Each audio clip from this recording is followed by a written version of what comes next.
on a Nathan Cleary, we saw how big a loss he was to the Penrith Panthers. You got no Jerome Luai there anymore. Who kind of needs to stand up in his place if Penrith are to make it 5 in a row?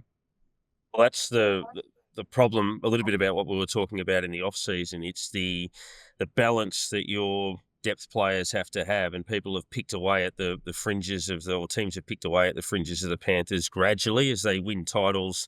People pull some of these guys out of the edges of those sides who have been contributors, and all of a sudden those guys, instead of being contributors, now have to be leaders and try to drive that bus. And some of the numbers on that, as we were talking about, so 22 or more points in a row in all 4 games this season. They actually did it in both their pre-season matches as well, which doesn't matter per se in terms of results, but it did set the scene a little bit. They won one of those matches and dropped the other. It's their longest run since 6 in a row in rounds 5 to 10 of 2019. So that was obviously just before they exploded as a side. Obviously, Sorensen getting concussed is another one that goes out of the lineup as well. And it really just becomes a point where,